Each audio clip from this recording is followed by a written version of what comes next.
사실 조사단 검사가 20일 수요일 날 그 논의가 있었던 때 초안을 만들지 않았었으면 불가능했습니다.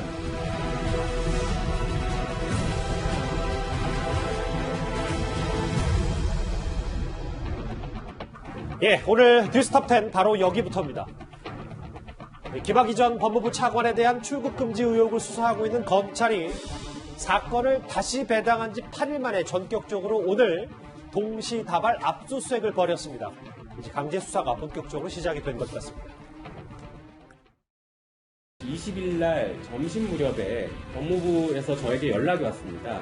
법무부 이제 이용구 실장이고 저희 그 법사위원회 간사를 맡고 계신 분인데 그분이 저에게 전화를 주셔서 출국금지의 필요성과 신속한 출국금지가 필요한 것 같다라는 항의를 했고 사실 조사단 검사가 20일 수요일 날 그 논의가 있었던 때 초안을 만들지 않았었으면 불가능했습니다. 초안을 거의 다 만들어 놓은 상태였기 때문에 22일 날 긴급하게 출국 정지 조치가 가능했었습니다.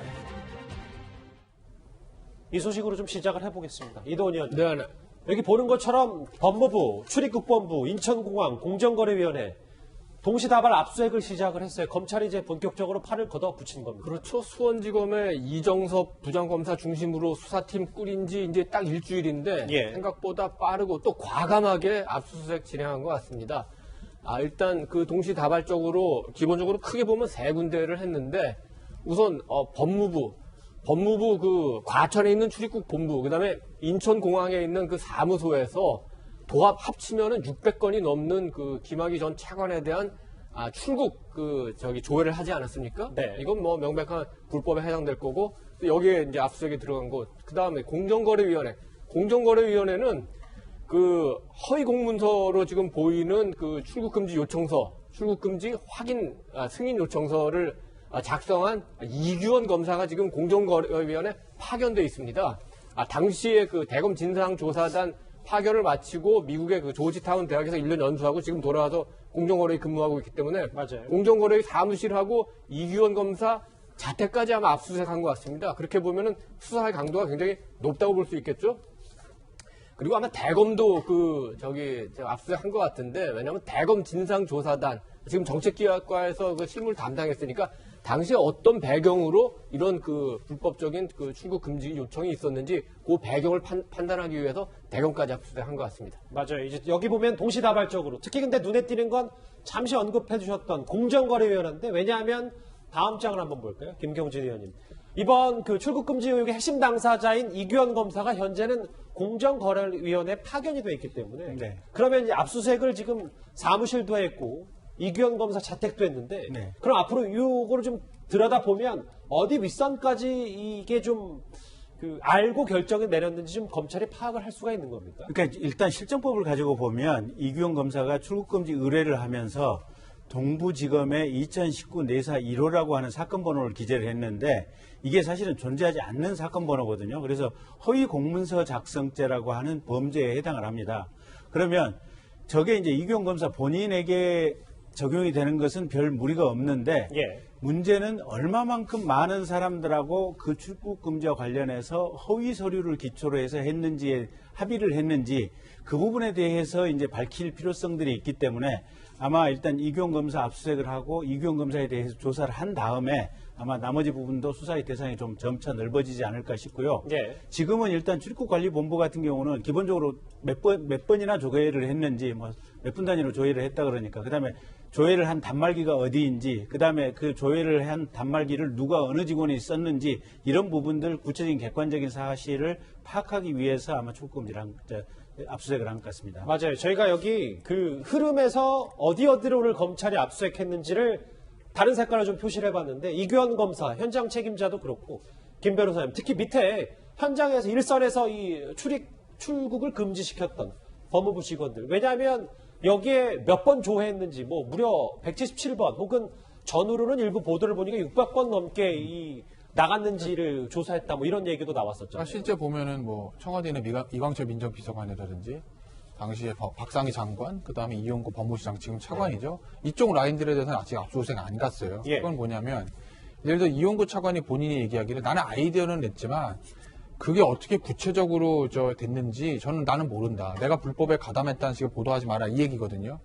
그러니까 아마 이용구 실장이 예를 들어서 이규원 검사가 근데 실장님 여기 제가 내사가 안 돼가지고요. 그럼 어떻게 하죠? 야 그럼 번호 그냥 당신 네가 아무거나 쓰면 되잖아. 이렇게까지 할 가능성이 낮지 않겠습니까? 예. 그렇기 때문에 이용구 실장이나 장관까지는 안 가는 건데 출입국 관리본부 여기는 왜 그러냐? 실제로 말씀하신 대로 이규원 검사 허위공문서 작성했어요. 이걸 가지고 행사를 할 때 그걸 받아서 실질적으로 집행한 데가 출입국 관리본부거든요. 네. 그러니까 불법으로 조회한 부분들도 있지만 예를 들어서 거기 공무원들도 문건을 딱 받아보면 내사번호가 중앙지검 2019년도 13년도 내사번호를 가지고 왔지? 그리고 처음에 문건 왔을 때 내사번호도 동부지검 붙어 있고 이러니까 분명히 이 문건이 문제가 있다라는 거는 출입국 관리본부 쪽에서는 알고 있었을 가능성도 배제할 수 없는 거거든요. 실제로 집행을 함에 있어서 본인들이. 그렇기 때문에 아마 출입국 관리본부까지도 저는 압수수색 대상으로 들어간 걸로 보는 거죠. 김가루 교수님, 네. 이거 한 번 더 봐야 될 것 같은데 왜냐하면 오늘 압수수색을 한 다른 인물이 여기 보면 차규근 법무부 출입국 본부장인데 그래픽을 좀 바꿔볼까요? 왜냐하면 차규근 본부장에 대해서 오늘 그 검찰이 압수수색 과정에서 휴대전화까지 확보했거든요. 그 이유는 당시 출국 금지 과정에서 전화를 누구한테 했고 어떤 메시지를 주고받았는지 좀 들여다보기 위해서입니까? 그러니까 여기가 불법 출금인지는 이제 확인이 안 되는 거고, 어쨌든 출금 자체를 막은 부분에서 두 가지의 위법 혐의가 있거든요. 하나는 이제 공문서를 위조하는 하나가 있고, 그것을 지시한 사람이 또 있을 수가 있어요. 그러니까 지금 이규원 검사 같은 경우는 공문서를 위조한 혐의로 이제 압수수색을 하고 이제 거기에서 이제 법적인 어떤 다툼을 벌일 텐데 이 차규근 출입국 본부장은 사실상 이걸 지시하지 않았느냐.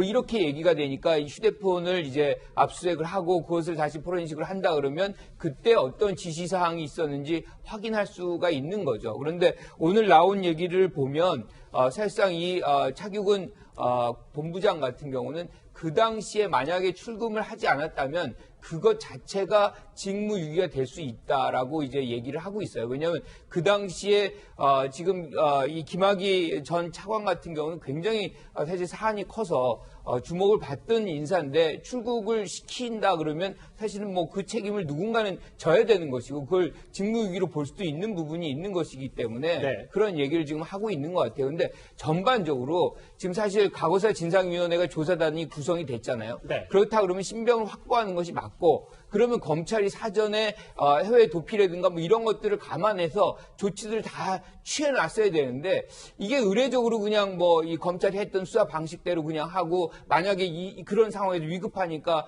그냥 응급 대처를 하는 식의 어떤 방법이 지금 취해진 거 아닌가 그렇게 생각이 좀 드는 거죠. 김 교수님 시각은 그러시군요.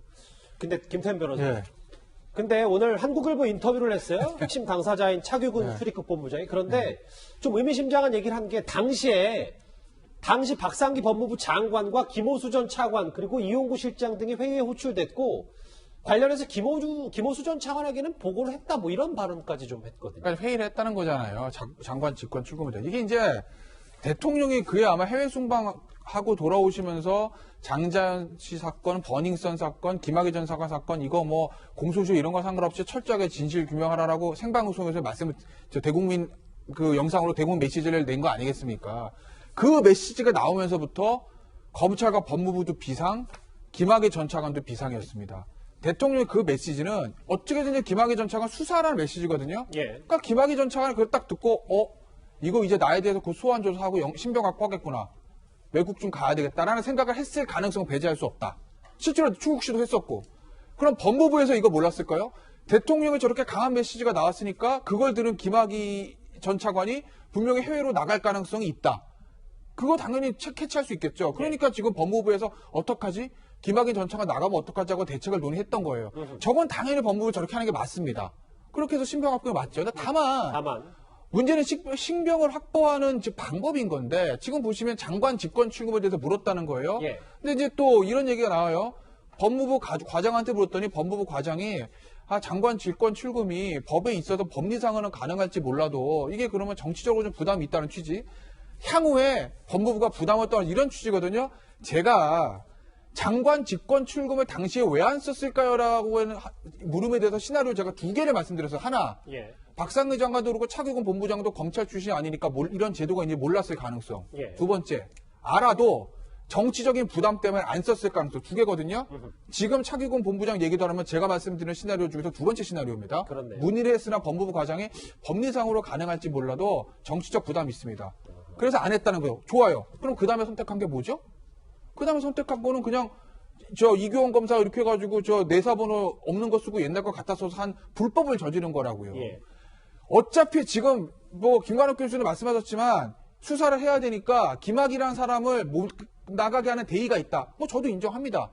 그럼 그 대의를 달성하는 목적인데 두 개 다 부담인 거예요. 하나는 정치적 부담, 또 하나는 법리상 불법. 그럼 뭐 선택해야 되는 거죠? 당연히 정치적으로 욕을 먹을 각오를 하고 정치적 부담을 감수하더라도 합법적인 방법 가야 되는 게 맞는 거 아니겠습니까? 근데 당시에 정치적 부담 때문에 욕 먹기 싫어서 그래서 그냥 알아서 일선에서 잘해봐. 그래서 선택한 수단이 불법입니다. 이게 맞는 건가요? 이동희 의원님. 네. 이 비슷한 얘기, 그러니까 장관이 직권으로 출국 금지를 할 수 있다는 얘기를 최근에 추미애 법무부 장관도 했었거든요. 이런 취지의 발언을. 그러니까 추 장관이 저 얘기했을 때 바로 반론이 나온 거 아닙니까? 그러면 그때 그 박상기 장관이 하지 왜 안 했냐?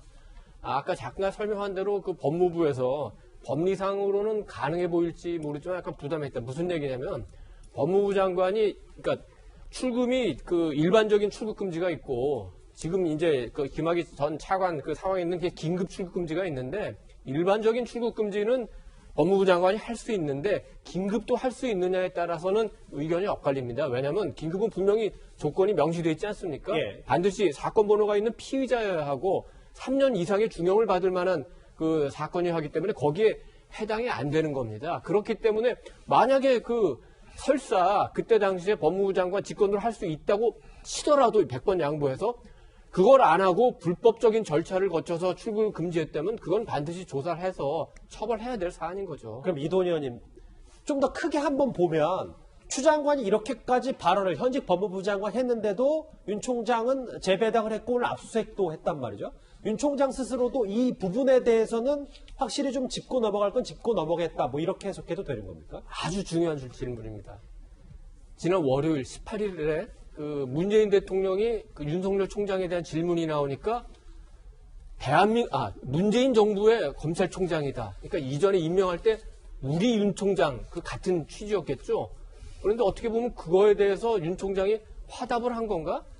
만약에 그 문 대통령의 취지였다면 이렇게까지 과감하게는 안 했을 것 같은데 윤 총장은 어차피 본인이 늘 얘기해온 대로 대한민국 검찰총장이고 공화국 검찰총장이고 그런 취지에 따라서 아마 이번에도 과감하게 수사를 하는 것 같습니다. 그래서 이렇게 되면 잠시 대통령의 발언, 그 다음에 여당에서도 잠시 물러나서 정부와 검찰 간의 어떤 조금 밀월이라기까지 하진 모르지만 조금 잠잠해지는 하는데 다시 검찰의 수사가 시작되면은 문 정권과 검찰의 또 다른 갈등이 시작될 가능성이 굉장히 크고 예. 그렇게 되면 일단 이제 현재 민정수석으로 검찰 출신의 신현수 민정수석 임명하지 않았습니까? 어떤 역할을 할지 그리고 곧 오늘 평검사 인사했지만 이제 그 검찰 간부들 인사 있지 않습니까? 그렇죠. 그렇다면 박범계 장관이 구상했던 이 검찰 간부 인사 이게 또 어떻게 흔들릴 가능성이 있는지 여러 가지 정치적인 파장을 낳을 수가 있습니다. 저는 윤석열 총장이 이 수사 진행하는 거 당연한 거라고 생각을 해요. 네. 그런데 문제는 이제 하나를 지금 빼고 한다. 무슨 얘기냐면 김학의 전 차관이 사실 그 전에 무혐의를 받았거든요. 검찰 수사에서. 그 후에 우리가 수사를 다시 해보니까 여러 가지 사실 유죄가 나왔고 지금 성접대 같은 경우는 공소시효가 지나서 무죄가 된 거거든요. 그러면 그 수사팀에 대한 어떤 불법이 없었는지 그거는 왜 수사를 안 하나요? 그러니까 형평성을 갖추면서 뭔가를 진행을 해야지 그 부분에 대해서는 사과도 없고 수사도 없고 이 절차적인 문제에서만 집중한다. 저는 이것도 형평성이 어긋나는 그래서 윤석열 총장이 자꾸 정치적으로 판단한다는 비판을 모면하지 못한 이유가 여기 있다고 생각을 하는 거예요. 예, 알겠습니다. 일단 근데 여권에서는 이제 자꾸 그 문제를 제기하는데 그 김학의 전 차관이 어떤 인물인가에 대해서는 사실 법적으로도 정치적으로도 이미 판단이 끝났습니다. 예. 김학의 전 차관이 저지른 잘못이 있기 때문에 공소시효를 넘어가서 그 논란이 있음에도 수사를 해서 결국 뇌물죄로 그 구속도 됐고 정치적으로 상당히 비판도 받고 앞으로도 김학의 전 차관이 무슨 명예를 회복하거나 이럴 가능성은 거의 없고 누구든 그 김학의 전 차관을 아마 뭐 정치적으로든 법적으로든 지지하지 않을 겁니다. 이 문제는 거기서 일단락이 된 거고요. 지금 문제의 핵심은 김학의 전 차관이든 아니면 김학의 전 차관보다 더 나쁜 사람이든 그 사람을 출국 금지하든 어떤 그 법적으로 처리를 하든 그 과정은 그럼에도 불구하고 정당한 절차를 밟아서 합법적으로 해야 된다. 이 문제를 제기하는 게 바로 이제 민주주의의 문제, 법치주의의 문제, 그런 문제가 지금은 핵심이라고 봐야죠. 그래서 일단 윤석열 총장의 검찰은 사건 수사팀을 다시 꾸린 지 일주일여 만에 오늘 전격적으로 여러 군데 동시다발 압수수색을 진행했습니다. 그런데 계속해서 이 출국금지 논란과도 무관치 않은 이성윤 지검장 얘기가 계속 불거지고 있는데요. 수사팀이 한동훈 검사장에 대해서 무혐의 처분 의견을 계속 내고 있는데 이성윤 지검장이 결재를 미루고 있다는 겁니다. 독직 폭행 혐의로 법정에 섰던 정진웅 차장검사 화면부터 먼저 만나볼까요? 한동훈 검사장 인정하시나요? 실제 접촉 있으셨던 사실을 인정하셨는데 정당했다고 보시는 건가요? 그렇죠. 신체는 인정 안 하시는 거예요? 신체 접촉이 있었다는 사실 자체는 인정하십니까? 압수수색 과정을 정당했다고 보시는 거예요? 좀 밖에서 말씀만 해주시죠. 맞아요. 네. 오늘 일부 언론 보도를 통해서 좀 나온 얘기예요. 김태현 변호사님. 이 한동훈 검사장 무혐의 의견, 신라된 취재 의혹과 관련해서 100쪽짜리 분량 보고서를 제출했는데 계속해서 결재를 미루고 있어서 심지어는 수사팀이 찾아가서 단체로 찾아가서 좀 결재해달라 이런 보도까지 나왔어요. 사실은 중앙지검 형사일부에서 수사한다면 내부적으로 한동훈 검사장에서 무혐의 의견을 내부적으로 냈다라는 건 이미 꽤 오래전 보도가 있었습니다. 그런데 수사 보고서를 100쪽을 썼다라는 거예요. 근데 사실은 이 한동훈 검사장 관련된 게 뭐 수사가 법리가 복잡하거나 확인할 게 많은 게 아닙니다. 100쪽이나 쓸만한 내용이 있는지 모르겠어요. 그럼에도 불구하고 수사팀이 100쪽 되는 보고서를 했다라는 건 그만큼 여러 가지 증거 자료 해가지고 우리가 이렇게 철저하게 했으니 검사장님 보고 결재 이거거든요. 나중에 뒷말 나올까봐 걱정돼서 100쪽이라고 굉장히 자세하게 쓴 겁니다. 근데 이성윤 검사장이 결재하지 않았어요. 결재하지 않고서 어떻게 했냐면 형사일부는 중앙 1차장 산하에 있습니다. 2차장을 불러가지고 이걸 다시 한번 검토해봐. 이렇게 일종의 크로스 체킹을 시킨 거예요. 그런데 2차장도 검토해보고 저는 수사팀의 의견과 같습니다. 지금 무혐의 의견이라는 거거든요. 그렇게 냈어요. 또 결재를 안 합니다. 그러니 수사팀 전원이 이성윤 지검장에게 면담을 요청해서 아니 우리가 진작 이렇게 수사해서 100조가 되는 보고서 올렸는데 2차장 산하에다가 크로스 체킹 시켰는데 거기서도 무혐의. 수사는 우리도 무혐의인데 이거 왜 결재 안 하십니까? 라고 이제 요청을 한 건데 알았다고 얘기하고 여전히 결재 안 한다는 건데 하나 궁금해요. 어떤 거요? 100쪽 수사 보고서 읽는 게 그렇게 어렵습니까? 저라면 한나절을 읽고 가부 판단 가능할 것 같은데 그게 안 되시는 건가요? 이성윤 지검장은? 이걸 왜 결재 안 하고 아직까지 이렇게 아래 실제 수사한 검사들까지도 빨리 결재해달라고 그러는데 계속 가지고 있는 이유는 뭘까요? 저는 그게 궁금하다라는 거죠. 김경진 의원님, 저는 그래서 이게 궁금한데 여기 보면 실제로 사건 수사팀인 중앙지검 형사일부가 계속해서 결재를 해달라. 근데 뭐 이거에 대해서 이의까지 제기하고 있고 근데 뭐 가타부터 얘기가 없는 게 누가 봤을 때는 집단 항의, 집단 항명으로도 비춰질 수가 있는 거예요? 글쎄요. 그건 뭐 생각하기 나름이겠죠. 근데 정당한 사건 처리에 대한 의견 제시라고 봐야 될 것 같고요. 예. 그걸 뭐 항명이라고 볼 필요는 없는 것 같고요. 근데 이제 차장 검사가 바뀌어가면서까지 실무 검사가 제시한 의견이 맞다고 얘기를 하면 네. 결국은 평균적인 상식을 가지고 볼 때는 지금 이성윤 검사장이 혼자 독단적인 생각을 하고 있다는 거 아니겠어요, 보면. 그러면 저건 뭐 나중에 누군가는 판단을 하겠지만 지금 이 순간에 이성윤 검사장이 결재를 안 하고 있는 저 상황은 그리 온당하지는 못해 보인다. 이렇게 평가가 되는 거죠. 근데 그 온당치 못하다고 평가하시는 그 부분이 너무 오래 지속이 되니까 그 검찰 내부에서도 얘기들이 많은 모양이에요. 그걸 끓는 거죠. 끓는 거고 저러면 이제 검사장에 어떻게 보면 검사장에 대한 신뢰가 없기 때문에 가면 갈수록 검사장으로서 영이 안 서는 거죠. 저분은 이제 검찰 내부에서 그럼 어느 자리에 가든지 간에 사실은 말의 무게라든지 그런 부분이 떨어지기 때문에 결국은 적절한 역할을 하기가 대단히 어려운 상황이 아닌가 싶어요, 보면. 예. 뭐 잠시 분석을 좀 해주셨는데 이성윤 서울지검장은 그동안 윤석열 총장과는 줄곧 다른 행보를 보였었습니다. 야당도 과거에 이걸 쾌물었었습니다. 휴대폰 압수수색 당했어? 그 비밀번호 풀어줘라. 비밀번호 지금 안 풀어줘가 2달 동안 수사가 진척이 못 되고 있는 거 아니야? 이렇게 하는 게 선택해야 되는 아닙니까? 그럼 내가 아예 뭐 검열을 하지 말라는 거죠. 한동훈 검사를 비호하려고 한 적도 없고 비호가 아닙니까? 그리고 그 후에 지금까지 뭐 나온 거 있습니까? 압수수색을 강행하고 독직 폭행 사건이 나고 그리고 또 수사팀의 결정을 무시하고 또 언론에 의하면은 우리 김영대 부장님한테 고성을 들었다.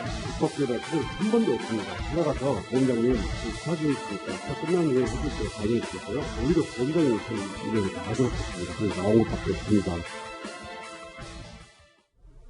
이게 좀 더 얘기가 덧붙여지는 이유가요, 김가루 교수님. 여기 보면은 이 최강욱 대표의 허위 사실 유포 혐의, 그러니까 신뢰된 취재 의혹과 관련해서 여기에서 이제 수사를 다시 재개했는데 이것 또한 일부 시각은 이성윤 지검장의 서울중앙지검 통제력이 좀 많이 무너지지 않았냐라는 시각도 있는 것 같거든요. 저는 뭐 그렇게는 생각하지 않습니다. 예. 사실상 지금 법무부에 압수수색 들어간 것도 윤석열 총장이 지휘를 하는 것과 진배가 없거든요.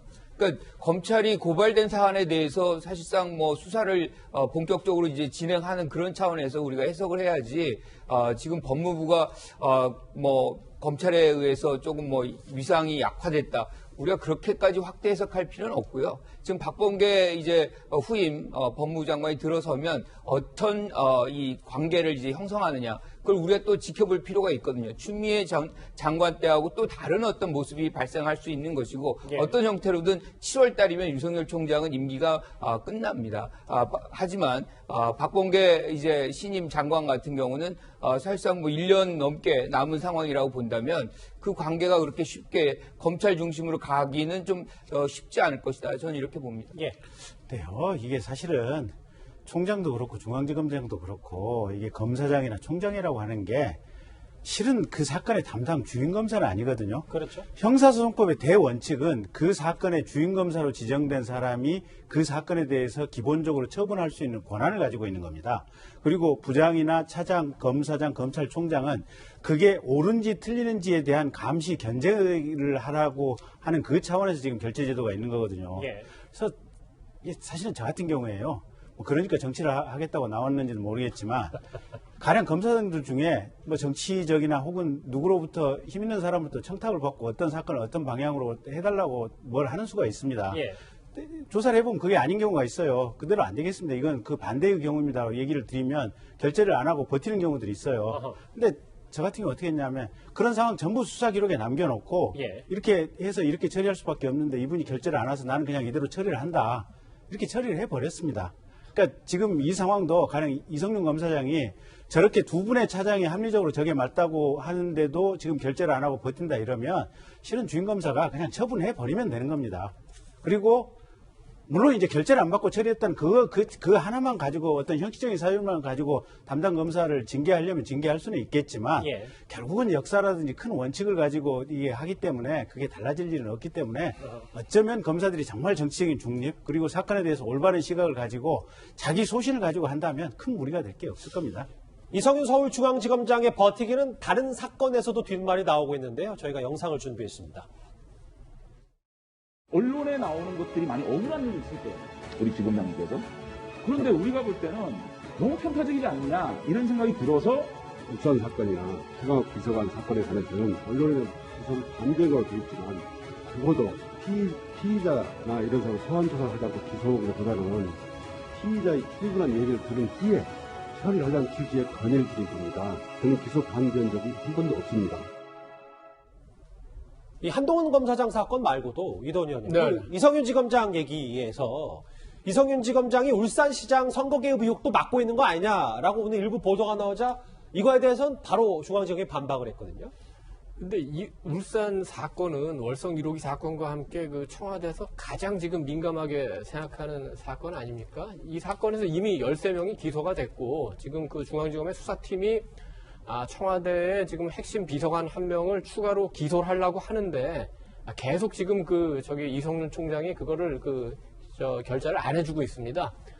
그래서 이런 보도가 나왔는데 중앙지검이 물론 이제 아니라고 해명을 했는데 해명을 또 고지고대로 받아들이기가 어려운 게 이런 비슷한 사례가 이미 있었기 때문입니다.